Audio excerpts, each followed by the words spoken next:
She's playing for the machine. She's playing for herself. Does she have any interest in the common good at this point? Her character's evolved so much, it's hard to really know.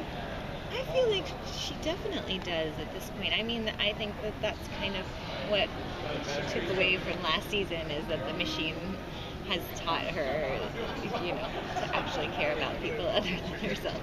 And Harold has too. But yeah, I think, that's kind of been where it's come from, a place of that. Definitely. I think, Ruth's character, Amy's character, has always been sort of the oracle from the machine. And in a weird way, it actually became something divisive between her and Harold Finch, because the machine stopped talking to Harold and only would talk to Ruth.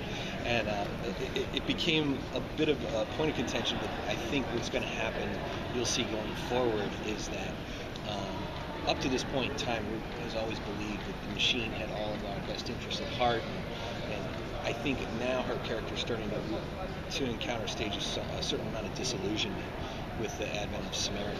And some of the things she's finding out about the origin of the machine from Harold Finch this year, Ruth is going to start to question her role in terms of what the machine wants from her and what the machine's plans are under the umbrella of Samaritan.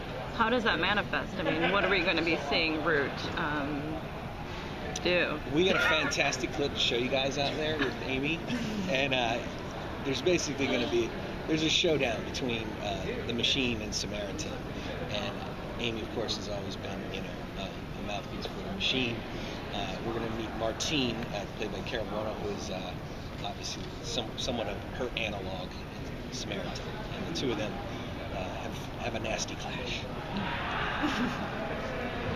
Is Martine being set up as a nemesis for Ruth's physical nemesis? I think she's a nemesis for all our guys, particularly for Ruth, but definitely all of our guys. She's extremely capable, as you'll see in the clip coming up, and she's versatile. She's able to sort of, like Ruth, in many ways, a chameleon. When you guys began the show, it could easily have been migrating to like a number of the week situation, but you clearly didn't do that. You clearly had in mind not to do that. However, as you've gone along, is it tough to balance the episodes between ones where the mythology moves forward a lot and ones where there's actual story, one done in one type of thing? It's extremely difficult. 22, 23 episodes a year in network television. You love to have an engine. You love to have a standalone engine that people understand and want to come back to. But Joan and I felt very strongly from the very beginning that there had to be a bigger story. There had to be a larger serialized story. And the only issue with that is that sometimes the show can become so involved and complicated that it becomes a bit of an obstacle to itself in terms of new viewers.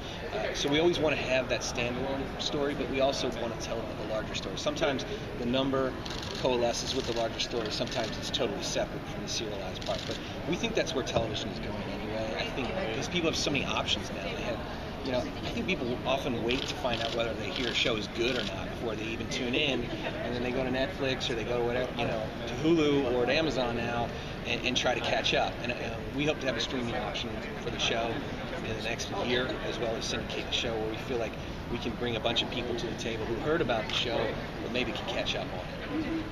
As part of that, last year you let it drop that you and Jonah came up with an ending. You have an ending you're working to. I mean, the fourth season has sort of shifted radically. How does that play a role into this ending? Where are we? I think we know what the ending is. There's a lot of things we can play in between now and then, just depending on the life of the show. But I think this year is all about the clash between Samaritan and the machine. There's actually two wars going on. There's the emergence of a group called the Brotherhood, led by a character named Dominic that you'll meet in the coming week. And then that's the sort of the municipal war, and then there's the larger war between the machine and Samaritan, which of course Ruth is involved in. What can you say about Dominic? He's big bad. He's bad. He's an excellent actor. I came from the set Friday night, and there's a clash between the Brotherhood and Elias, Dominic and Elias, and it's kind of epic. It's fantastic. The two of them working together. You'll see. Amy, you are known for playing very sweet, very, very nice characters. What's been the challenge or playing a more gray/dark character? It's actually helping my home life a lot. I'm just getting it out of my system. No, I mean, I feel pretty lucky. I've had the opportunity to kill a lot of people with different ways of killing them. So, but this has been, I mean, Root is such a fun part, and every time I get a script, I'm just excited to see what they have me doing, and surprised that they could let me do half of the thing. I'm like, I get to do that? Okay, great. Yeah, it's just, it's fun because I feel like even though she has the gray area, her ultimate objective so far has been to protect the machine, which, in my opinion, has been a good goal, and so it's easy to make the choices in order to do what's right for the machine. I think also, I was going to say, Amy did such a wonderful job of fleshing out all the colors of that character. When we met the character initially, she was murdering people for money. People's capacity for forgiveness is incredible because they keep wanting her to come over inside a Team Machine. And obviously, she has this interest in heroin that goes back to his creation of the machine. But I think now she has a special relationship with Shaw as well. Yeah, can you talk about that? I mean, you guys, it's like evolved so much, and now you guys are kind of counting on each other. Yeah. So in some weird way. I know. I mean, I always, like, when they wrote the first episode with me torturing her with an iron, I don't know if they wrote that knowing that was going to be the start of a relationship, or if it just, Sarah and I just brought that to it on our own. I'm not sure what happened. But yeah, we have such a great time doing scenes together, and then the characters, I think they just play off of each other so well, and there's always been a sort of line of like, am I flirting with her because it annoys her, or am I flirting with her because I'm flirting with her, and so it's just been a fun little progression of how that relationship's evolved. So the new hideout is incredible. Whose idea was that? Well, something we talked about in the writers' room last year. Jonah had brought up destroying the library in the finale, and we were like, no, it's one place where we can meet. Like, the difficulty of this show is we shoot out in the streets of New York so much, and there's very few places for our guys to meet. And as you noticed, Fusco was never in the library. He was always in the precinct, and then when we lost Taraji's character, there was no one in the precinct. So we've sort of found a way now, getting John Reese, his character, into the precinct. But we really did feel like, with Samaritan taking over, how are they going to communicate? They need another place that they can meet, and the natural progression of that was to say, go underground, away from the cameras, but in a way that they could meet without Samaritan knowing what they were planning on. And it's just, the other thing is, it's such a huge pain shooting in the subway in New York City. We missed it. We're like, it's a part of New York. So like, let's build our own. We did. It's fantastic. Didn't someone told me that there really are these abandoned subway things that you guys have seen?